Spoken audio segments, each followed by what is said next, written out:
ஹரே கிருஷ்ண பக்தர்களே, அறிவின் அரசன் பாகம் 15 அத்தியாயம் 4 மகாத்மாக்களின் பெரியோரின் வழியில் அறிவு. அதன் தொடர்ச்சி தற்காலத்தில் இவ்வுலக ராட்சசர்களால் நிர்வகிக்கப்படுகின்றது. தங்களது புலன் நுகர்விற்காக தங்கள் பிள்ளைகளையே உண்ணும் கொடியவர்களே ராட்சசர்கள் எனப்படுவோர்.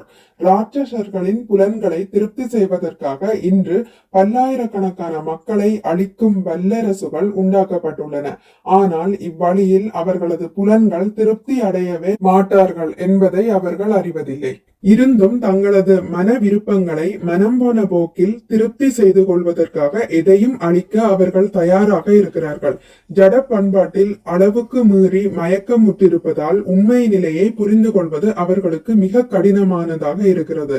இவ்வாறாயின் யாரால் புரிந்து கொள்ள முடியும்? மகாத்மாக்கள், இதயம் பிறந்த பெரியோர்கள் மட்டுமே எல்லாம் இறைவனுக்கு சொந்தமாம், நானும் அவரது உரிமை பொருளே என்பதை உணர்கின்றனர். அத்தகு மகாத்மாக்கள் ஜட இயற்கையின் ஆட்சிக்குட்பட்டவர்கள் அல்லர். மகாத்மானஸ்து மாம்பார்த்த தேவீம் பரக்ருதிமாஸ்ரிதா.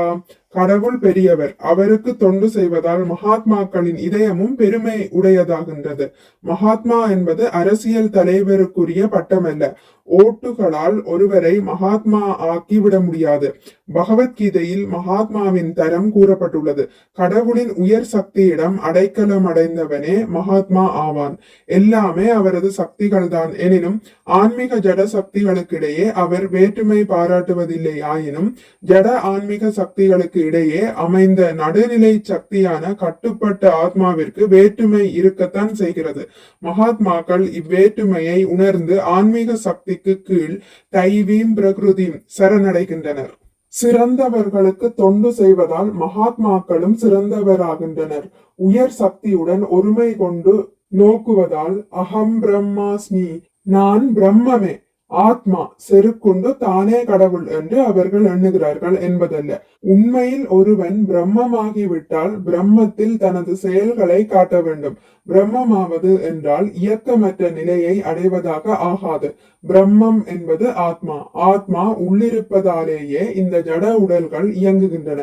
ஜடத்துடன் தொடர்பிருக்கும் நிலையில் கூட இயக்கமுடையவர்களாயிருக்கும் நாம் ஜட களங்கங்கள் அனைத்திலிருந்தும் தூய்மையுற்று சுத்த பிரம்மமாக நம்மை உணரும் போது இயக்கமற்றவர் ஆவோமா?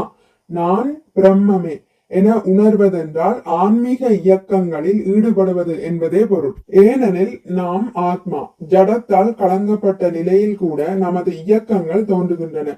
எனவே பிரம்மமாவதென்றால் சூன்யமாவதென்று பொருள் அல்ல. உயர் இயற்கையில் நம்மை நிறுத்துவது, அதாவது உன்னத சக்தி, உன்னத செயல்கள் என்பதே ஆகும். பிரம்மமாவது என்றால் கடவுளுக்கு பக்தி தொண்டு செய்வதில் முழுமையாக ஈடுபடுவதே ஆகும். இவ்வாறாக தொண்டு செய்வதென்றால் பகவான் ஸ்ரீ கிருஷ்ணருக்கே அன்றி வேறு யாருக்கும் அல்ல என்பதை மகாத்மா அறிகின்றான். நெடுங்காலமாக புலன்களுக்கு நாம் தொண்டு செய்தாயிற்று. இனி முழு மனதுடன் கிருஷ்ணருக்கு சேவை செய்வோமாக. தொண்டாற்றலை நிறுத்தும் கேள்வியே இல்லை. ஏனெனில் நாம் தொண்டாற்ற வேண்டியவர்களே ஆகும். தொண்டு செய்யாதவர்கள் யாரேனும் இருக்கிறார்களா? ஜனாதிபதியை கூட நீர் யாருக்கு சேவை செய்கிறீர் என்று கேட்டால் தான் மக்களுக்கு சேவை செய்வதாகத்தான் கூறுவார் அவர். எனவே சேவை செய்யாதவர் யாருமே இல்லை. தொண்டை நாம் நிறுத்த முடியாது. ஆனால் மாயையினின்றும் உண்மைக்கு நமது தொண்டை திசை திருப்ப வேண்டியிருக்கவே செய்கிறது. இதை செய்தவுடன் நாம் மகாத்மா ஆகிறோம். அதாவது நமது செயல்களை நிறுத்த முடியாது. அந்த செயல்களை ஆன்மீக ரீதியாக திசை திருப்பும் போது நாம் மகாத்மா ஆகிறோம். இந்த கீர்த்தன முறை, கீர்த்தை, அந்த இறைவன் புகழை எந்நேரமும் பாடும் முறையே மகாத்மாவின் ஆரம்ப நிலையாகும்.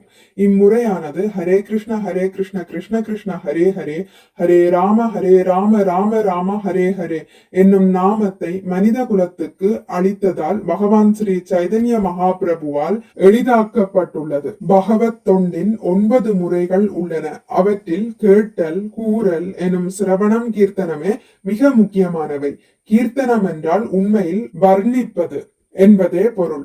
இசை, சொற்கள், படங்கள் முதலியவற்றால் நாம் வர்ணிக்கலாம்.